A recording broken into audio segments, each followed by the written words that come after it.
Welcome back to another episode of Archie Sonic Character Files as we explore the histories of the inhabitants on planet Mobius.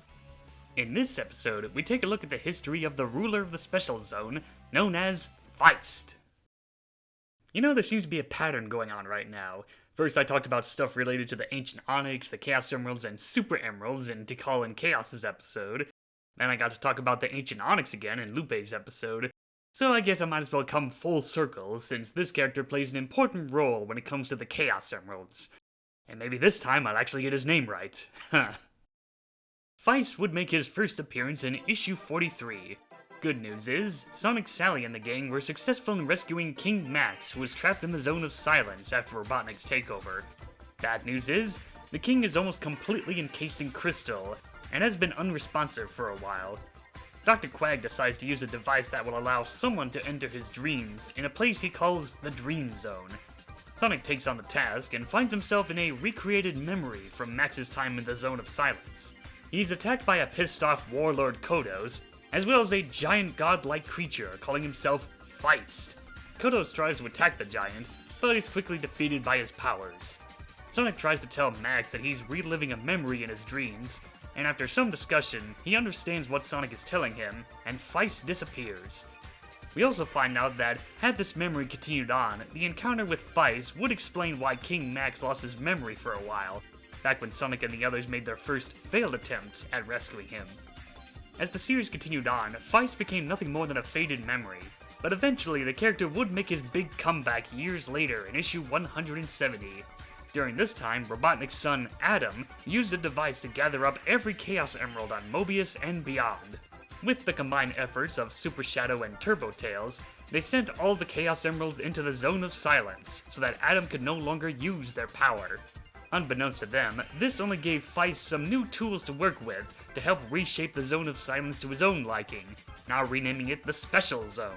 When Sonic and Tails enter the zone to retrieve a Chaos Emerald to help save their former king, he reveals to them that he fused the thousands of emeralds into one for each color, thus reducing their numbers to just 7. He willingly gives them a Chaos Emerald as reward for their past actions of dealing with his former master Nagus, as well as fulfilling the prophecy of the Great Harmony. As Sonic and Tails leave the zone, he warns them that next time they'll have to deal with one of his challenges if they want another emerald. Later on, he would have to deal with Shadow and Rouge when they enter the zone to retrieve a Chaos Emerald for Gun. He gives them a challenge to retrieve an emerald under a strict time limit, and despite their efforts, they fail and are sent back to Gun HQ. Later on, they return to the zone to try again, this time with some help from Omega. He gives them the test to navigate through a moving maze within the time limit. They're more successful this time, but Feist has one more trick up his sleeve, by encasing the emerald in many gems. They do their best to get through, but once again fail the test, much to Feist's amusement. But Team Dark also have a trick up their sleeves, as Omega attacks him, giving Shadow and Rouge enough time to snatch the emerald, which really pisses off Feist. Before he can destroy them, Shadow uses Chaos Control to teleport his team back to Gun HQ.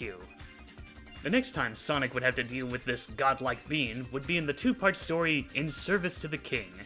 During this time, Max Acorn is in his twilight years, while his son, Elias Acorn, is now the current king. But he's not a big fan of some of the decisions his son has made. So one night, he orders Sonic and Jeffrey St. John to find a Chaos Emerald, believing it'll help bring back the old days. As they enter the zone, Feist prepares a challenge for Sonic, along with accepting Jeffrey's offer to have both of them compete for the emerald. Sonic then dashes through the challenge with no problem, and after getting the emerald, Jeffrey hits him with a stun dart, and takes the emerald for himself, as he has other plans in mind. Now Sonic is trapped in the Special Zone.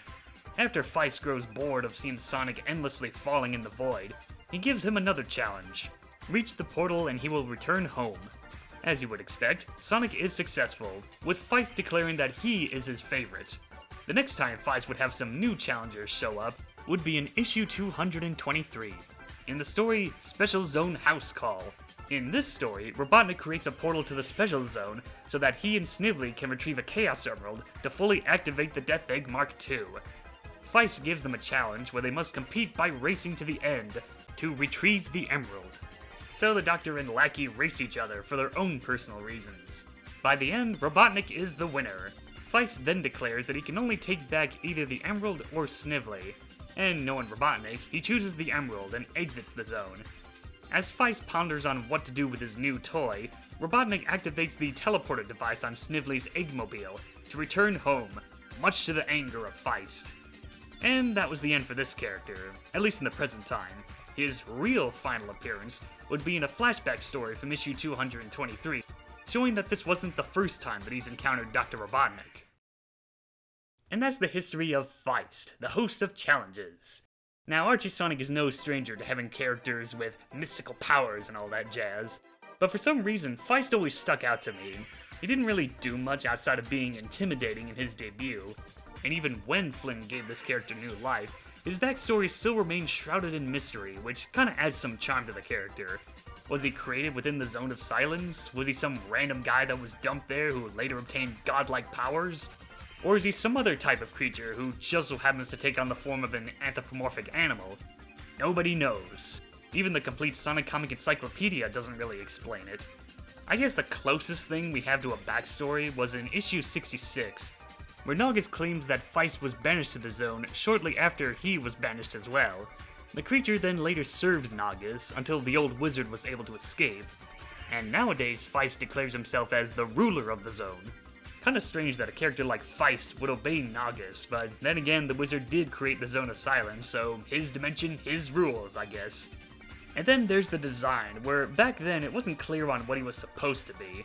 People have theorized that he might be a badger or a skunk. I've always been on the badger theory. When he was reintroduced, they updated the design to resemble a panda, and has usually been referred to as such. Although in later issues, there seems to be this running gag where the characters don't know what he's supposed to be exactly, most likely done as a nod to his debut.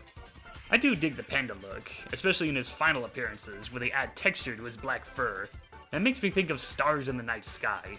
Funny enough, the original design would be brought back in an off-panel gag for Sonic Universe issue 4 for some reason. I guess Stephen Butler is just a big fan of classic Feist. But right, his reintroduction.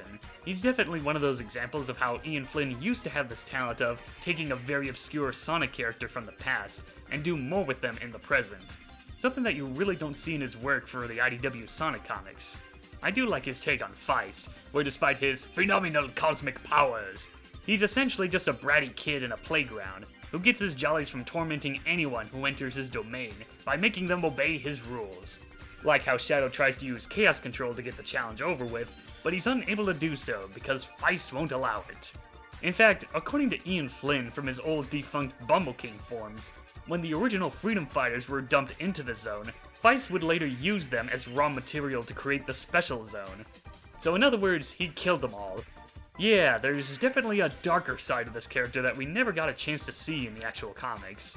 Then again, it does make me wonder, how did Feist know that Sonic would be fighting off Naugus for a while, and that Tails would fulfill the prophecy? Does he have some kind of interdimensional television in that zone?